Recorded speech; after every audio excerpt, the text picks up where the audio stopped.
Officer Tan, I stated, kneeling on the bed and looking seriously at the man who was about to leave the room. We are now legally married. Ethan Tan turned back, his gaze meeting mine. Yes, I'm aware. So, I continued, deliberately letting the strap of my nightgown slip off my left shoulder. Shouldn't you perhaps fulfill your duties as a husband? Ethan's eyes fixed on my exposed shoulder, his brow furrowing slightly. Which are? He asked, his voice carefully neutral. Sleep with me. Yes, I got married. To a police officer I'd met exactly once before. The story, like many modern romantic comedies or tragedies depending on your perspective, begins with my mother's relentless nagging about marriage. With the new year approaching, her pressure intensified daily. Problem was, I didn't even have a boyfriend, let alone a fiancé. Adding insult to injury, the design proposal I'd poured weeks into at work was rejected. Again. Fed up, I decided drastic measures were needed.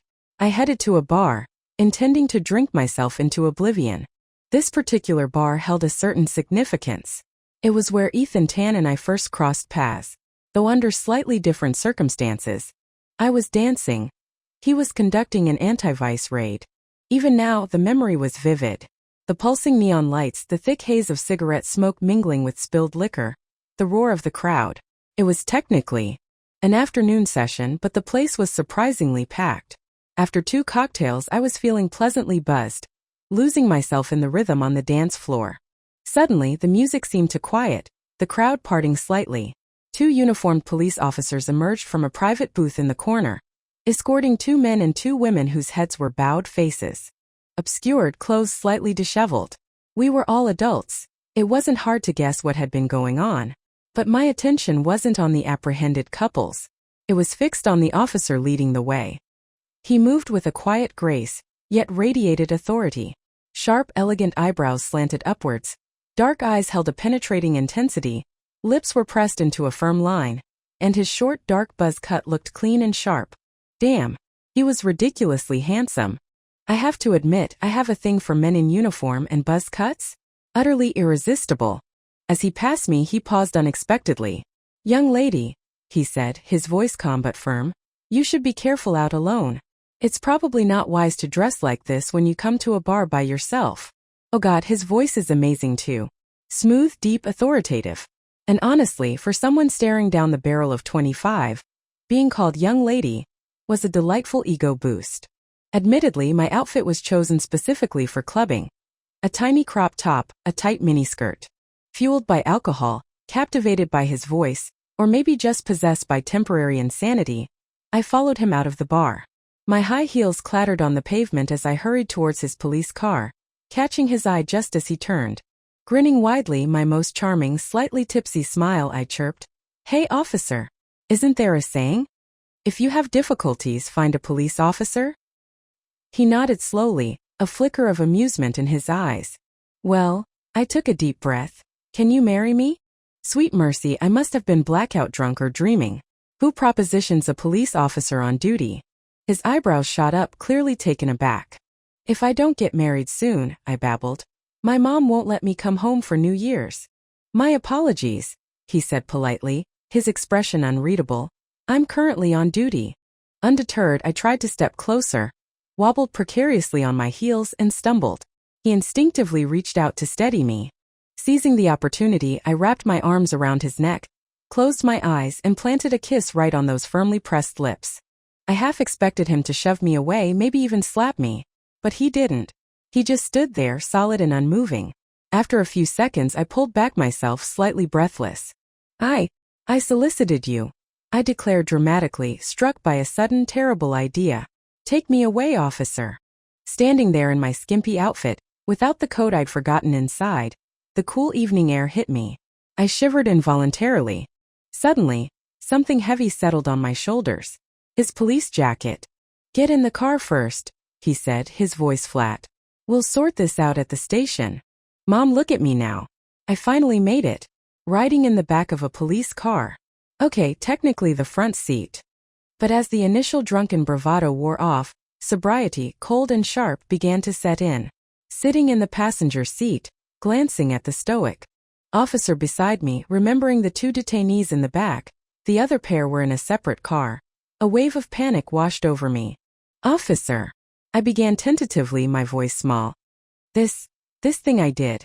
How many years do you think I'll get? I was genuinely scared now.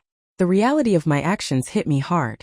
Depends on the victim's wishes, he replied evenly, eyes fixed on the road ahead. And what does the victim think? I asked cautiously.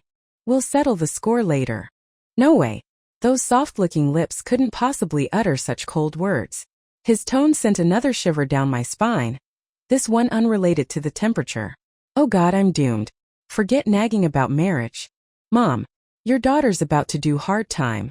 Well, I thought hysterically at least I might finally meet some celebrities. Heard a few got busted recently. They probably haven't been released yet. At the station, he led me to an observation room and told me to wait. Excuse me, I whispered to a young officer passing by. What's the name of the officer who just brought me in? Oh, you mean Officer Tan? The young cop replied with a friendly smile. His name's Ethan Tan. Ethan Tan. Tan liked to talk. You like to meet. We talked and then we met. Perfect. It was fate. See. He initiated contact, well, sort of. I pursued him literally. We talked, we met, clearly we were destined for each other. The young officer waved a hand in front of my face. Miss? Are you okay? Why are you smiling like that? Ah, nothing, I'm fine. Hey, how old is Officer Tan? Officer Tan? Let's see. He'll be 28 after the new year, I think, the young officer mused. Oh, my heart sank slightly. So, he's probably married then? 3 years older than me. Disappointing. The young officer chuckled. Married? Haha, no way. Officer Tan doesn't even have a girlfriend. Honestly, we all suspect he might be G. Just as I leaned in, eager for the gossip, a familiar deep voice interrupted from behind us. Suspect what? It was Ethan Tan. Are you this idle? He addressed the young officer sternly. Perhaps you don't want to pass your probationary period? Ooh, harsh. After the chastened young officer scurried away, Ethan turned his attention to me, the eavesdropping culprit. Your name? He asked formally. Clara Sure. I'm 25. I blurted out preemptively, launching into a nervous confession. No bad habits, have elderly parents, no dependents since I'm not married yet. This is my first offense. Please be lenient. He chuckled softly, a surprising sound that made my stomach flutter. He cleared his throat. ID card? Household registration book? Do you have them with you? He asked calmly. I blinked. Huh, no. This is my first time being arrested. I didn't know the procedure. He picked up a set of car keys from the desk. Different from the police car keys. Come on, he said. I'll take you home to get them. Oh, okay. I scrambled to follow him. As we neared the station exit, the earlier anxiety resurfaced. Isn't this using official resources for personal matters? I asked timidly, remembering the police car ride. He stopped, turning to look at me, dangling the keys. These are the keys to my personal car. Right. Of course. Back at my apartment, I gathered my documents, mentally preparing myself for the booking process at the station. Instead, he drove me to the Civil Affairs Bureau, the marriage registration office. Get out, he said, parking the car and getting out himself. We're getting registered. He leaned against the car door, looking at me still sitting inside, bewildered.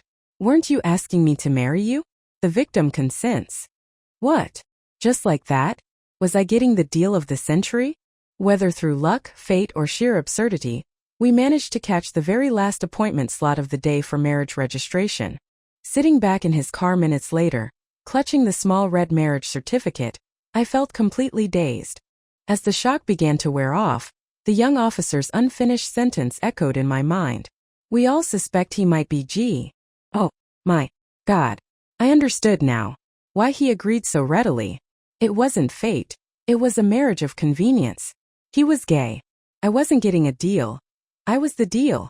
The unwitting beard. The ultimate fool. Officer Tan. I began carefully, testing the waters.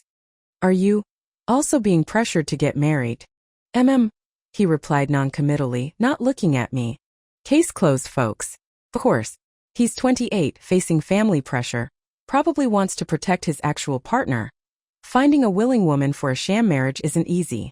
And I just walked right into his lap. Well, fine, I thought resignedly. At least this would get my mom off my case.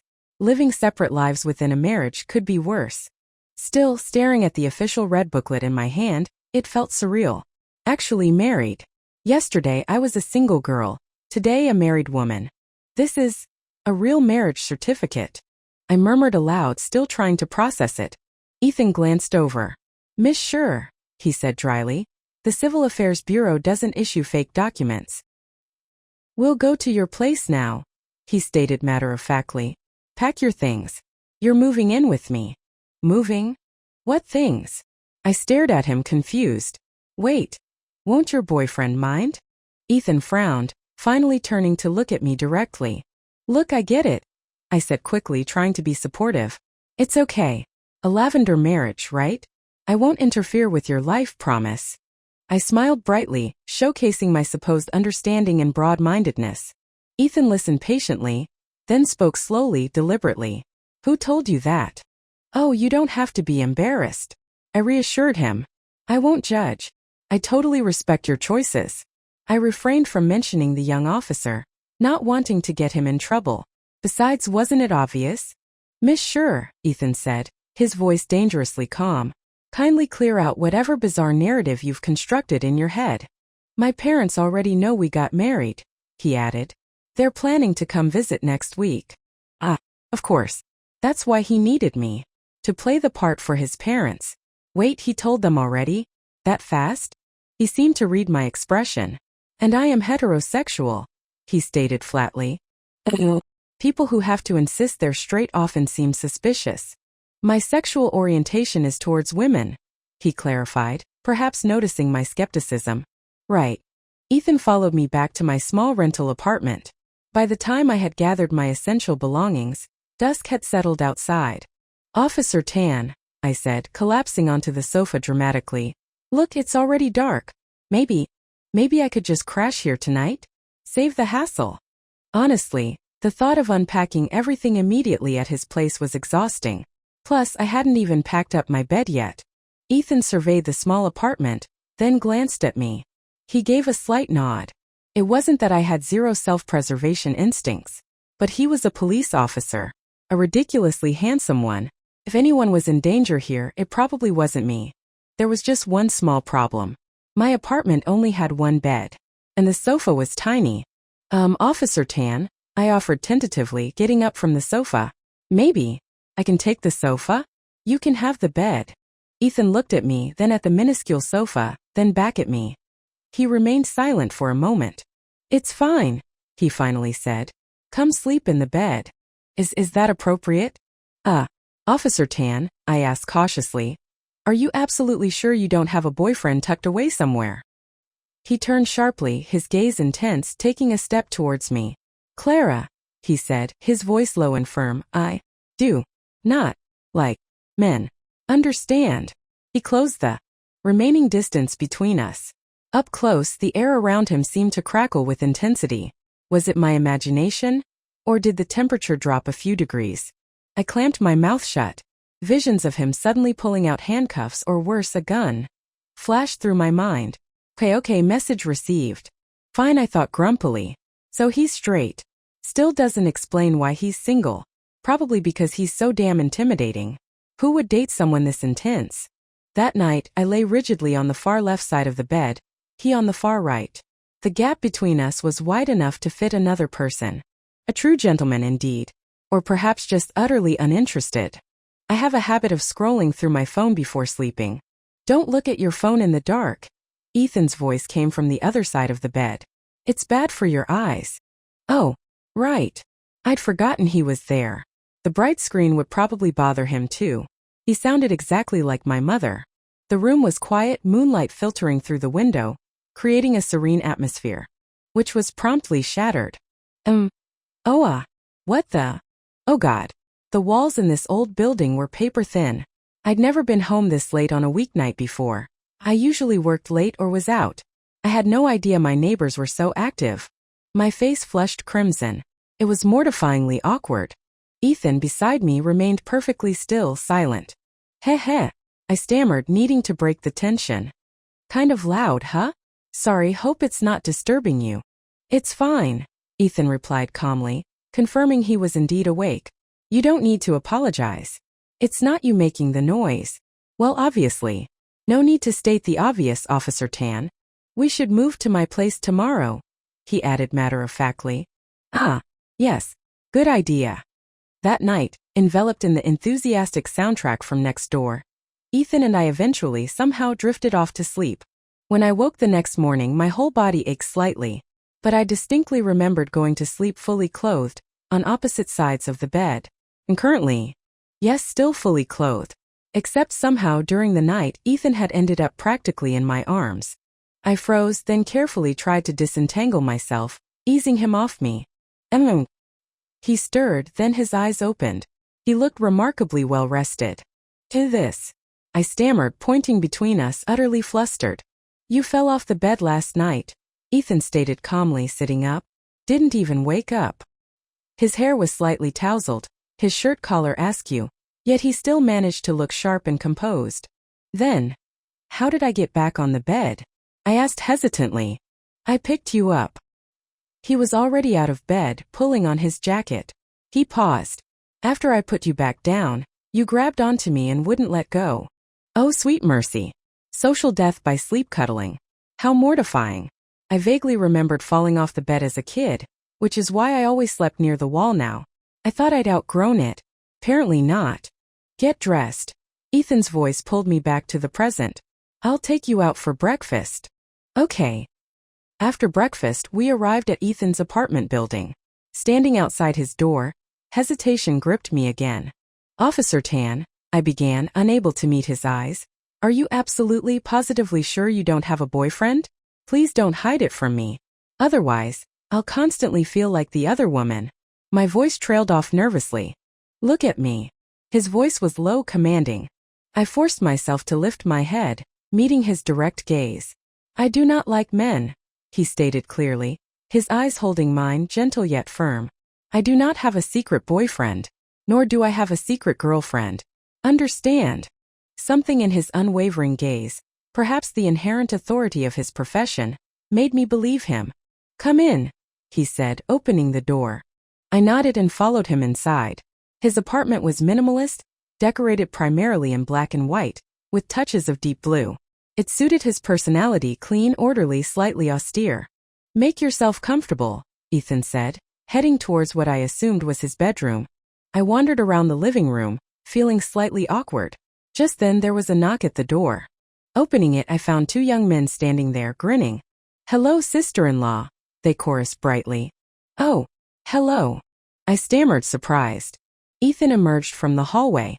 Come on in, he instructed the two men. Turning to me, he explained, this is Zhou Yan and Lu Yi. They'll help with bringing your things up from downstairs. I just got called in for a case, he continued, his gaze meeting mine briefly. I have to leave, probably won't be back till late. He gestured towards the two young men. They'll take care of everything. Okay, Officer Tan, I nodded automatically. Be careful. Thanks. I owe you guys dinner, he said to Zhou Yan and Lu Yi before heading out.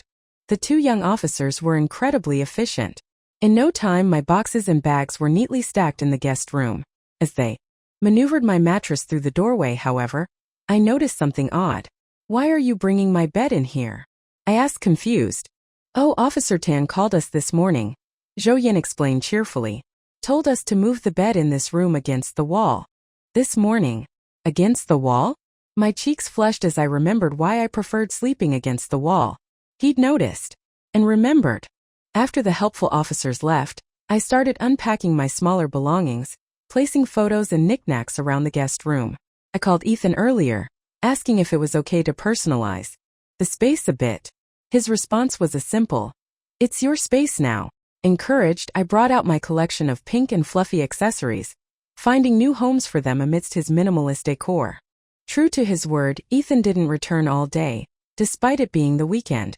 As evening settled, I took a shower, then realized I'd forgotten to bring my pajamas into the bathroom. Well, no one's home, I thought, wrapping myself in a large bath towel and heading to the guest room closet to find something to wear. I was rummaging through my clothes when I heard footsteps approaching the room. My heart leaped into my throat. Images from countless true crime documentaries flashed through my mind. I always kept pepper spray and a stun gun handy, but they were packed away somewhere. Panicked, I grabbed the nearest heavy object, a sturdy wooden hanger, wielding it like a weapon, ready to defend myself. Just as I swung the hanger forward, my arm was caught mid-air. Looking up, I saw Ethan, eyebrows raised, firmly gripping the hanger, staring pointedly at me. "Oh, Officer Tan," I squeaked, lowering the hanger sheepishly. "You're back. You didn't make any noise." "I called out from the living room," he replied dryly. No one answered. Must be my hearing," I mumbled, embarrassed. "Getting old." "Implying I'm old?" he countered, leaning casually against the doorframe, one eyebrow arched. No, I meant me," I protested quickly. His gaze swept over my towel-clad form. "Are you planning to sleep like that?" His comment made me acutely aware of my state of undress. Heat flooded my face. I quickly grabbed some pajamas and bolted back towards the bathroom. Oh God, why is he so distractingly handsome? And he didn't have a boyfriend or a girlfriend. Did that mean maybe I had a chance? Wait, I reminded myself, we're already married. This was practically destiny. Except, when I emerged from the bathroom properly pajama-clad, Ethan simply glanced at me and said, "Get some rest." "What about you?" I asked. "I'll sleep in the guest room." The other guest room, he means. Seriously? So proper. I get all cleaned up and all I get is "I'll sleep in the guest room"? 5 days passed. 5 days I spent in Ethan Tan's house. 5 days Ethan Tan spent sleeping in the other guest room. Honestly, it didn't feel like being married at all. He was usually gone before I woke up and often returned late from work. I felt less like a wife and more like a roommate?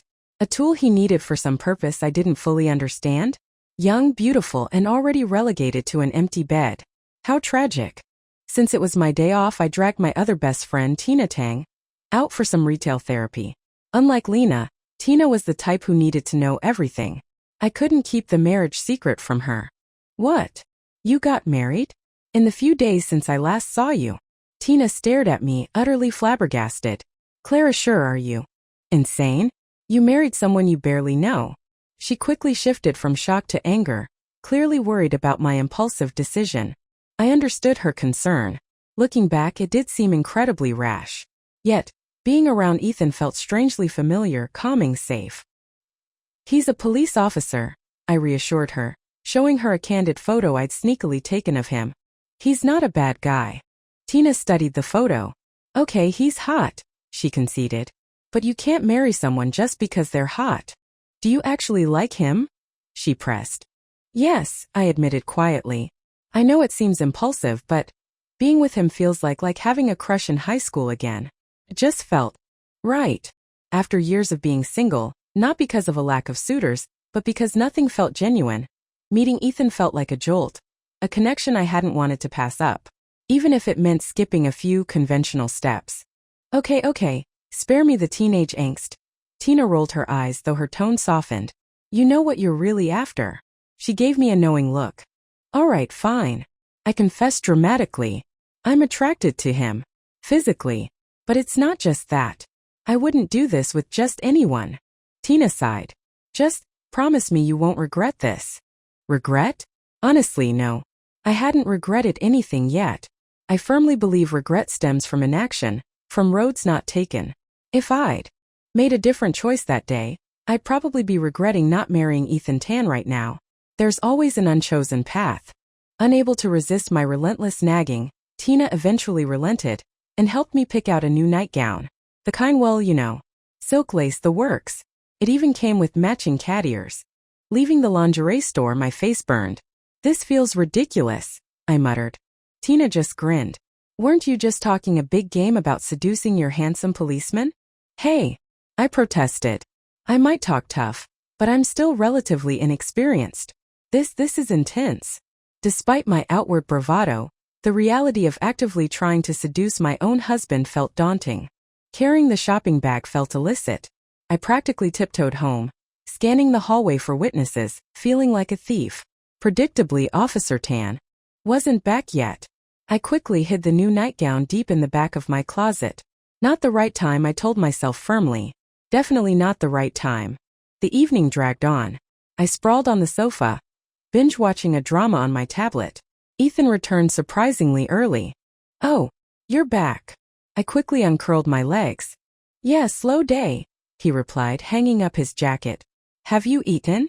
Not yet. Are you hungry? I can order takeout. The truth was my culinary skills were limited.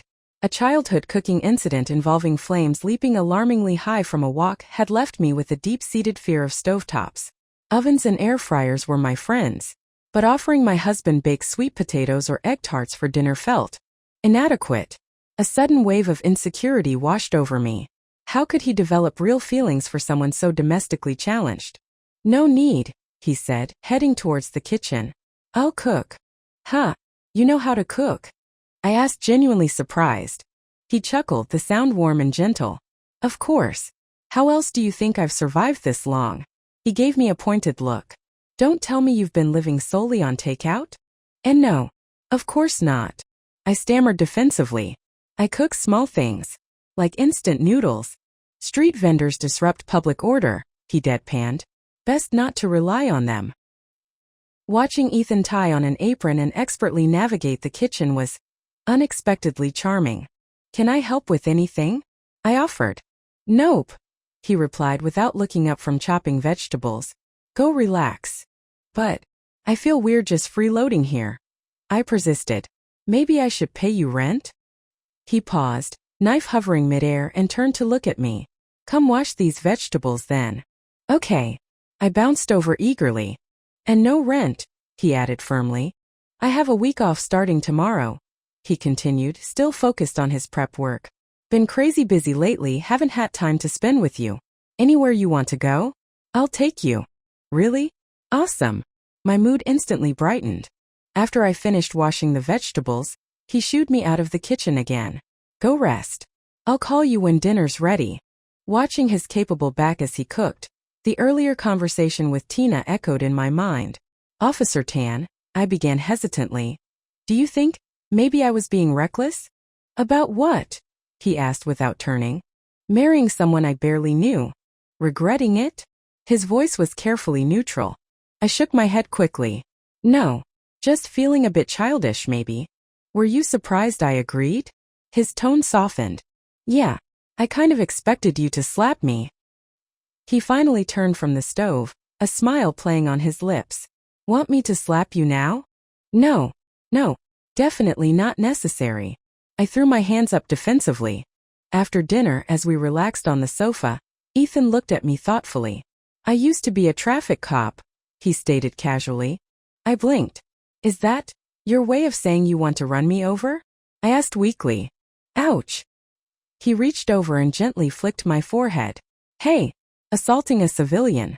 When I was directing traffic, he continued, a nostalgic look in his eyes, there was this young woman, looked a bit younger than me, who used to pass my intersection every day. She'd always smile, wave, say hello. He tilted his head, looking at me intently. Sometimes she even brought me breakfast. She was kind of goofy, he added, a fond smile touching his lips. But cute. Wait a minute. A handsome traffic cop? Bringing breakfast? That sounded disturbingly familiar. Back in university, obsessed with uniforms, I did used to wave and grin inanely at the traffic officer directing cars at a busy intersection near campus. Though it was winter then, he always wore a mask. I never saw his full face. Could it be? No, surely not. That would be too much of a coincidence, right? Don't tell me you actually knew who I was, I said, suspicion dawning. Ethan just shrugged enigmatically. Maybe not. Hey, I protested, sitting up straighter. You're a police officer. You can't be so vague and imprecise. You're right, he agreed solemnly, his expression perfectly serious. I should learn from people who are precise and thoughtful. He paused dramatically. If you have difficulties, find a police officer, followed by propositioning a stranger for marriage on the street. Publicly soliciting an officer. Damaging my reputation. Okay. Stop. I clamped my hand over his mouth. I get it. Point taken. His deadpan delivery was infuriatingly effective. He simply looked at me, his eyes crinkling slightly at the corners, making no move to dislodge my hand. His steady gaze made me feel flustered. I snatched my hand back. Seriously though, Officer Tan, I said, trying to regain composure. You shouldn't have agreed so easily. I'm afraid you'll regret it. Haven't yet, he replied, his gaze unwavering, serious now. It wasn't a rash decision, Clara. I thought about it. The remote's dead, Ethan announced later, fiddling with the TV remote. I'll run out and grab some batteries. Before leaving, he cautioned me. Don't open the door for anyone. I'll be right back. The moment the door clicked shut behind him, a bold idea sparked in my mind. A way to test things, perhaps. Or maybe just because. Heart pounding, I went to the bedroom, retrieved the slinky, cat-eared nightgown from the depths of the closet, and changed into it. My hands trembled slightly. Taking a deep breath, I tiptoed to the kitchen and poured myself a generous glass of red wine, downing it quickly for courage. Thus fortified, I slipped into Ethan's guest room, the one he'd been using, climbed onto the bed, and pulled the covers up around me. Click. The front door opened. I'm back. Ethan's voice echoed from the entryway. Clara. My heart hammered against my ribs.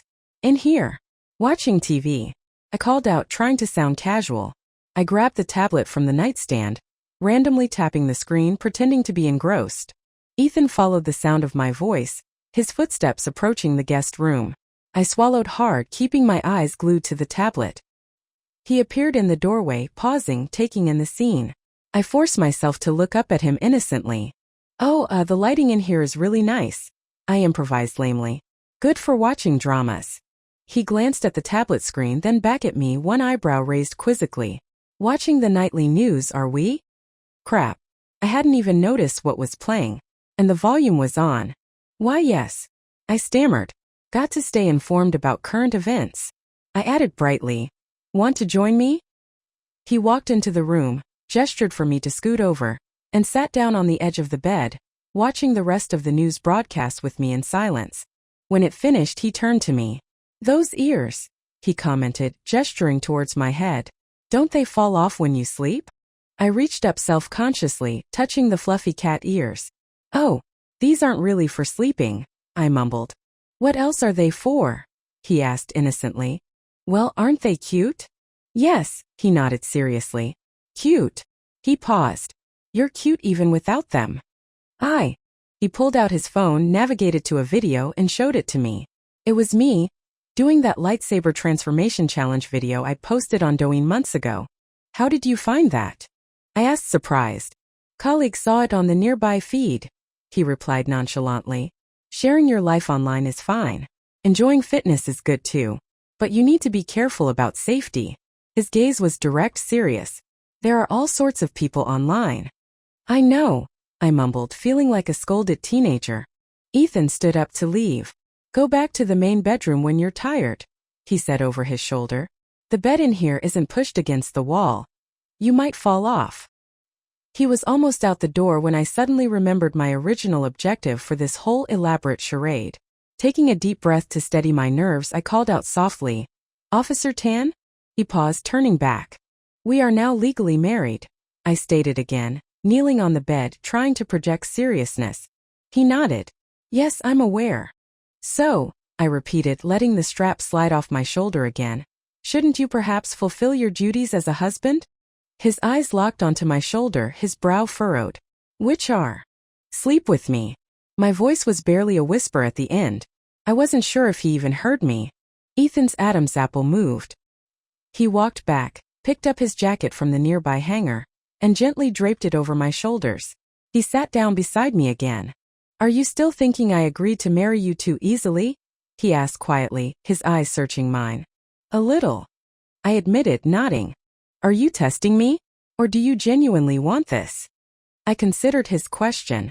Both, I answered honestly. It's not the right time yet, he said softly, his gaze surprisingly tender. He hesitated for a moment. Actually, I saw you a few times before the bar incident too. I looked at him confused. Huh? When? Your morning jogging route overlaps with mine sometimes. I saw you a few times. You seemed really bright then. Confident. A little unpredictable sometimes, he added with a faint smile. But I figured you had your reasons. Was this his version of a confession? So, I ventured. There were things about me that attracted you? Yes. So what does that mean? It means, he explained patiently, that while the elopement might seem irrational, it wasn't entirely baseless for me. I don't want you to feel trapped by this marriage. We can treat it like we're dating. Get to know each other properly. Some things can wait until the time is right. I listened silently, absorbing his words. He really was different. And surprisingly, perfect for me. Marriage had always been my mom's obsession, not mine. I just wanted someone who felt right. And Ethan did. The years of being single were spent focusing on my career, finding security in my bank account.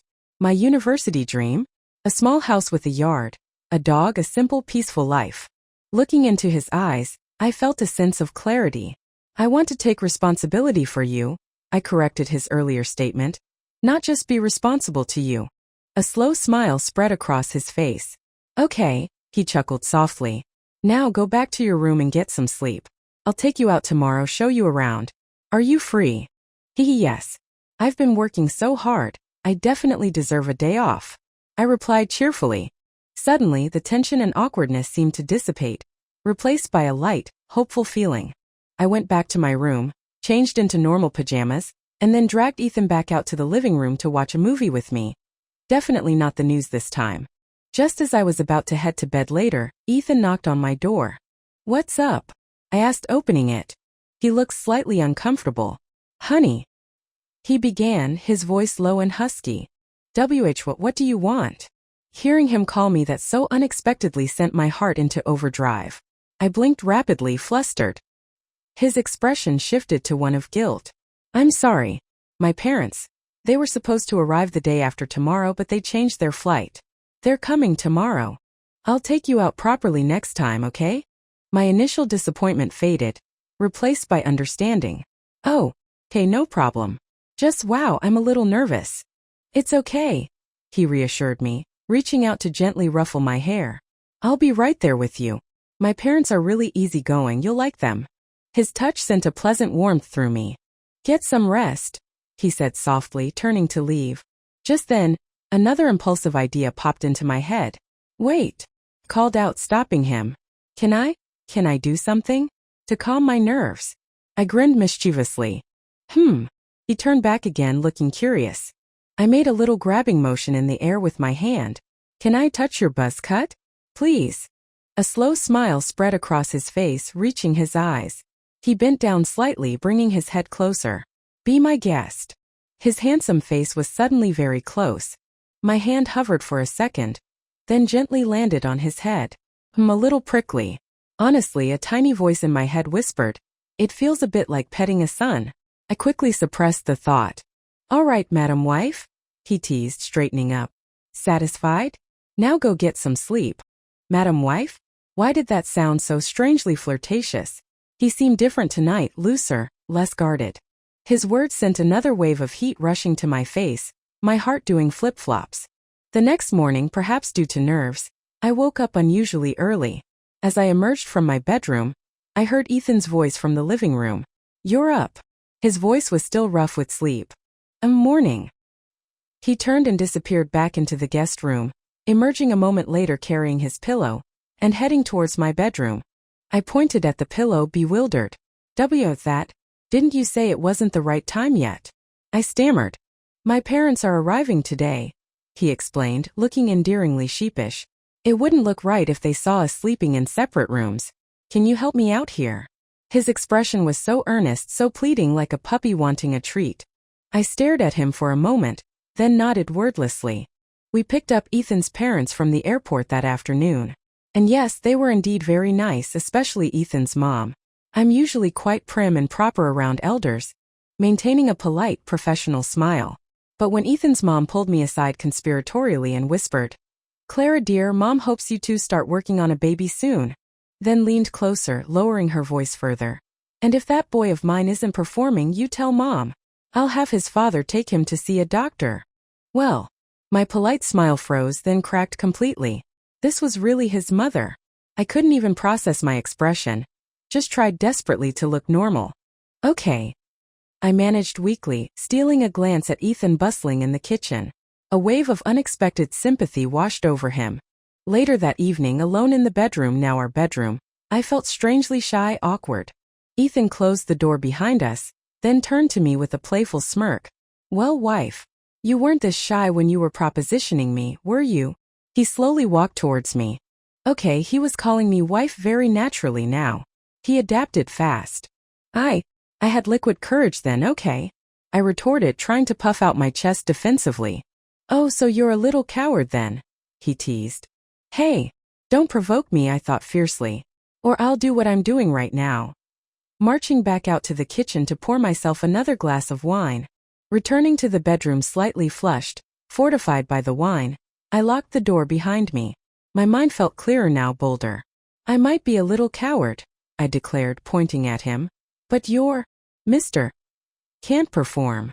What am I even saying? What's that? He looked genuinely puzzled. Your mom said. I slurred slightly, emboldened by the alcohol. If you can't perform, she's taking you to the doctor. He leaned back against the headboard, trying unsuccessfully to suppress his laughter. Wife, he finally managed, his voice choked with amusement. Are you that curious about whether I can perform? Ethan. Present, he replied instantly. Have you been possessed? I demanded, marching over and shaking his shoulders playfully. What happened to my cool, aloof police officer? I hid him away, Ethan chuckled, easily capturing my wrists and pulling me down beside him. My head felt even dizzier now, my cheeks burning. Was it the wine? Or just him? Bring him back, I mumbled. But teasing you is so much fun. Seriously, is assault legal in this situation? Suddenly, I felt a tickle on my neck. Ethan leaned closer, his warm breath fanning my skin. His voice dropped to a husky whisper near my ear. Can I give you a hickey? I swallowed hard, my mind going blank. Wah. His head dipped lower, nuzzling my neck. I'm worried Mom and Dad will think I really can't perform, he murmured, his buzz cut tickling my skin. Might take me to the hospital. My head was spinning. I needed more wine. I don't really know how, I confessed uncertainly. He chuckled softly, the sound vibrating against my skin. I do. That night, true to his earlier promise, Ethan didn't push for more. He simply held me close, his body warm and solid against mine. Curled up. In his arms, I felt a profound sense of peace, of safety. Physical intimacy, even just holding each other, really did deepen the connection. Under the cover of darkness, emboldened, I tilted my head back to look up at him. I want to kiss you, I whispered. Through the faint moonlight filtering into the room, I saw him looking down at me. Self-consciously, I quickly ducked my head again. Look at me. As I slowly lifted my gaze, his lips met mine. Soft, tender, intoxicating. The earlier tipsiness returned, washing over me in a warm wave. Sleep now, he murmured later, his hand gently stroking my back like soothing a child. Over the next few days, while his parents were visiting, life settled into a comfortable domesticity. Ethan remained busy with work during the day, but evenings were spent together, watching movies, talking. Sometimes I'd stay up late working on my own projects, and he'd sit quietly beside me, keeping me company until I finally caved and let him persuade me to sleep. Even in its quiet simplicity, life felt solid, grounded. I could see the toll his demanding job took on him, though he never complained. Wanting to do something nice, I secretly watched some massage tutorials on Bilibili, a popular video platform. One evening, when he came home looking particularly drained, I eagerly pulled him onto the sofa. Quick, Officer Tan, let me show you my new skills. What skills? He asked warily. You'll see. I launched into action, kneading his shoulders, rubbing his neck, applying pressure points with newfound confidence. After about 10 minutes, I asked proudly, So, how is it? Am I good? He let out a low chuckle. So, this is the kind of skill you meant. And here I was thinking. Yes, he added quickly, his voice smooth. Very good technique. Very relaxing. Something felt off. Then it hit me. Officer Tan, I exclaimed, scrambling off the sofa to stand indignantly before him. All that anti-vice work. Have you absorbed all the dirty thoughts yourself? My own words were utterly ridiculous, I knew. He just grinned, pulling me effortlessly back down into his lap. I'm sorry, he murmured against my hair. Want me to make it up to you? He offered me a piece of candy from a bowl on the table. Am I sweet? He asked, licking his lips playfully after the candy was gone. his eyes sparkling with amusement. Did this man accidentally arrest himself during one of his raids? The following weeks flew by. Ethan remained busy, the weight of his responsibilities evident. My heart ached for him sometimes. Finally, he got a proper vacation. That first day, he suggested we go back to the bar where we first met, and where I proposed. For old time's sake, he said. To relax.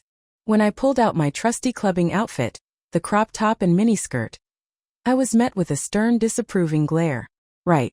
Protect my health and safety, Officer Tan. He confiscated the outfit.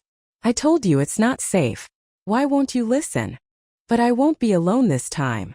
I protested, tugging on his arm, deploying my best pouty voice. It's part of the atmosphere. Please. No, he replied firmly, though I saw his Adam's apple move. He remained unmoved by my pleas. Fine.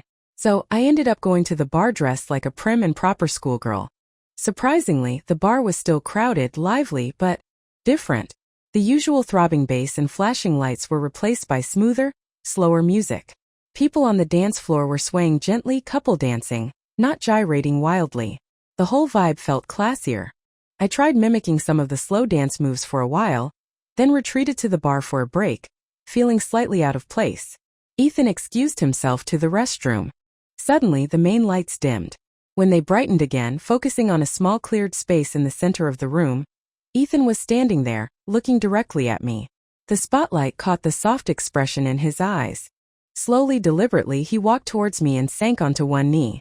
Wife, he began, his voice clear and steady, holding up a small velvet box. Inside glittered a simple, elegant ring. Will you marry me? The surrounding crowd erupted in cheers and whistles. Say yes, sister-in-law. Two familiar faces popped up beside me, Zhouyan and Louis grinning broadly. I stared at Ethan, still processing. But we're already married? I wanted to give you the romance you deserved, he explained, his smile warm, genuine. I know I can be clumsy with this sort of thing. I just hope this makes you happy. Being with you, it makes me feel relaxed, happy, he continued, his voice growing thicker with emotion. When I'm out on a difficult case, knowing you're home waiting for me, it helps. More than you know. I fell for you at first sight, he admitted. But I want to keep falling for you every day for a long, long time. Will you let me? In that moment, bathed in the spotlight, Ethan Tan looked impossibly tender. Tears blurred my vision. I held out my hand. Yes, I whispered. He slid the ring onto my finger. I threw my arms around his neck. Hold me. The crowd applauded, surrounding us. Ethan whispered in my ear. These are my colleagues and friends. Ah, I understood now. Ethan Tan had just proposed to me, quite publicly, in a bar full of police officers. Clever boy. Very clever. On the way home, I kept admiring the ring on my finger. For a moment, it felt less like a symbol of love and more like a handcuff. I feel like a prisoner wearing handcuffs, I mused aloud, holding my hand up. Ethan reached over and gently tapped my head. Yep, he confirmed cheerfully. Arrested. By me. Hey, watch it or I'll annul the marriage. I threatened playfully. Too late, he countered smugly. I have the certificate. Touché. Foiled again. Ethan insisted on having a proper wedding reception to celebrate. It was beautiful. That night, after the festivities, he'd had quite a bit to drink. He leaned heavily on me as we navigated our way back to our apartment. I settled him onto the bed, telling him to stay put while I got him some water and a cool towel for his face. When I returned, he was sitting. Obediently, his cheeks flushed, looking surprisingly innocent and boyish. Seeing him like that, I couldn't resist teasing him a little. Well now, Mr. Tan, I cooed playfully, do you know who I am? Wife. He slurred, his eyes hazy. The words sounded incredibly intimate, almost indecent, coming from his drunken lips. Anne. Before I could continue, he suddenly pulled me down onto the bed beside him. You're my wife, he murmured, his face buried against my neck. And I'm your husband. Say it, he whispered urgently, his breath warm against my ear. Call me that. Please. My ear tingled. What was happening? This wasn't exactly childlike behavior. Just say it once, he pleaded, his voice laced with a drunken charm. My protest was smothered by his lips, the taste of alcohol mingling with a surprising tenderness. His kiss was slow, deep, intoxicating. When he finally pulled back, his face was still flushed, his eyes dark with desire. If you won't say it now, he whispered huskily, maybe you'll say it later? Shit. No room to argue. Turns out police officers have excellent stamina. The next morning, I woke up aching in places I didn't know could ache. Ethan unusually was still asleep beside me. I reached out tentatively, tracing the line of his nose with my finger. Want more? He mumbled, his eyes snapping open instantly, startling me. Pervert. Beast. I playfully smacked his chest and tried to wriggle away. His arm tightened around my waist, holding me firmly. Stop teasing, he murmured sleepily. Don't move. Oh. Wife, he sighed contentedly, pulling me closer. I held back for a long time. You owe me compensation. I never asked you to hold back. I muttered into his chest. He was quiet for a moment. I was afraid, he finally admitted, his voice soft. Afraid of pushing you away, afraid you didn't feel safe yet. Hearing that, I wrapped my arms around him tightly. Thank you, I whispered. He didn't reply, just held me close in the quiet morning light. A ridiculous beginning doesn't preclude a happy ending. I want to take responsibility for you, not just be responsible to you. Officer Tan, Clara sure is very glad she met you. The end.